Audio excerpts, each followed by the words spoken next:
You're next. Hi everyone, this is Dreams Unlocked, unlocking the financial keys to success, where we interview some of the hottest entrepreneurs in the beauty industry. Today we have Lizette Wright-Pearson with Styles to Inspire, and we are ready to unlock her dreams today. Hi Lizette, how are you? I'm great, and yourself? I'm pretty good. So Lizette, tell me a little bit about Styles to Inspire. Okay, so Styles to Inspire was my first baby. It is my salon. I'm also a teaching salon. My goal is always to educate my clients so that way when they go home, they'll know how to take care of their hair. So when they come back, I don't have to do so much.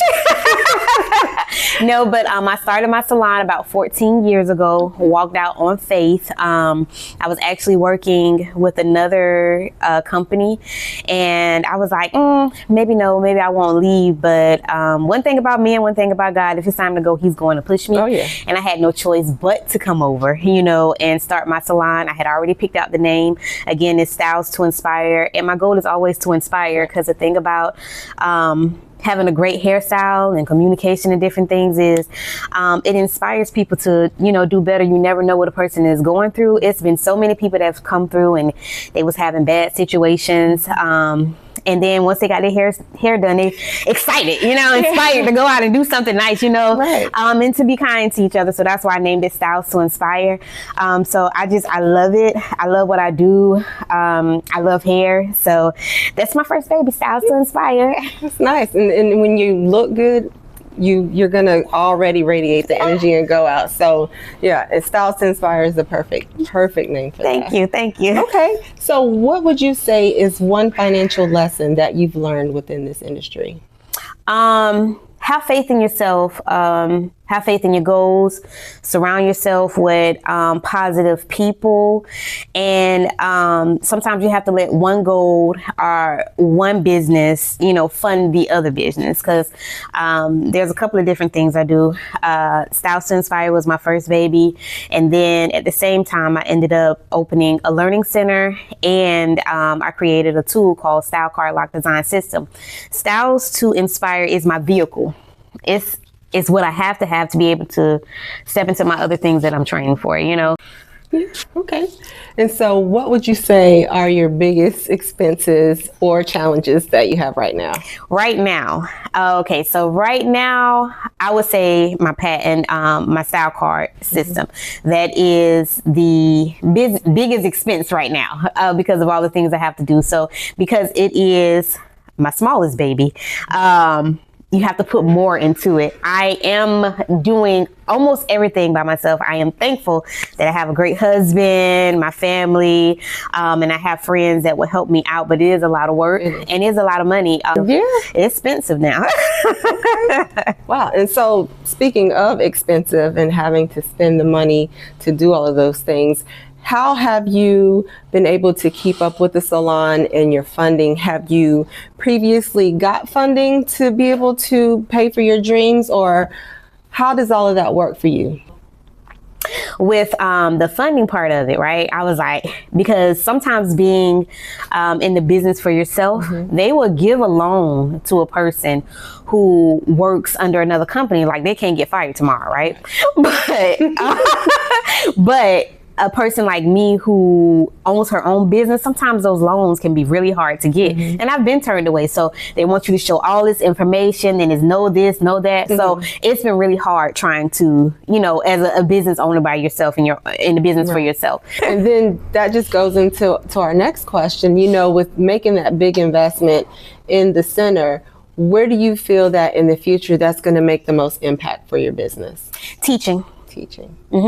Teaching. I'm thankful. Things are going good. People are, even with me not, advertising honestly as much because I have a lot going on. People are just calling about the center. Yeah. That's extra income right there, because I've been pushing more of the teaching and the style card system, but people just been calling. I've had baby showers, I've had birthdays, and I haven't been advertising for this. Thank God. So that was me listening in spite of my fear, still walking out because it's either yes or no. And then rebuild after that. I think because it was your first year and with everything, you're thinking, oh, it's supposed to go this way or that way.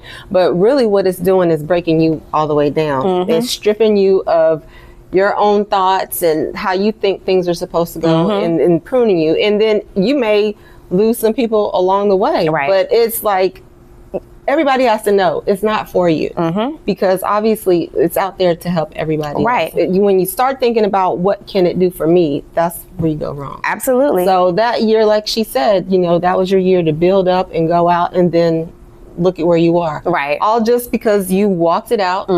You went on the faith to get the funding and it brought you there. So now it's just to go forward with everything. Right. And so with that being said, I would say, what would you say is the best piece of financial advice that you've received about your business? Best advice is just walking out, but also going back and looking at your numbers. What can be realistic to you? And then figuring out, okay, so I'm not here, but I want to be here. What do I need to do to get there? Right. And writing out a plan. Like, what can I do to get to where I want to be? What does that look like? So you can see it. A lot of times when you see where you need to go, you can walk towards it. Right. And even with building the business, I see it. I don't know how I'm gonna get there. You know what I'm saying? But I see it. So once it's in your mind, once you done prayed about it, you know where you want to be at, just walk in it, you know? And so that planning, a lot of times, once you, okay, I'm here now. I want to be here. This is my goal. And this is how I need to get there. And so it's writing it out. First of all, for me, when I write it out, it's good. You know, it's good as done. But going back to even look at it, okay, financially, I'm here. Financially, I want to be here. I need to do this to get to here. It may take this amount of time. This is where I'm at right now. So just figuring out where you at, where you want to go, and making that plan. So I'm thankful. I'm thankful. I am very thankful. Well, already seeing that you are a God-fearing lady, you're writing it out. So we already know in the Bible where it says to write those things out. And it's okay if it doesn't go the way that you think it is. But as long as you have it in your mind, you just act normal with it. Don't make such a big deal about it. How's this going to happen? Don't worry about any of that. You wrote it down how you want to see it. So just keep it, look at it occasionally, and just believe. That's the hardest part. Absolutely. Just believing that it's going to happen. Absolutely. You know? So I think that was great that you did that. Thank you. Thank you for coming on today. No problem. Giving your great testimony. Thank you. So we hope that in the future we can see your product everywhere. And I already know it's going to be out there, so I'm not even worried about it. Yeah. So thank you for joining us on Dreams Unlocked. We hope to see you next to unlock your dreams. Dreams Unlocked, you're next.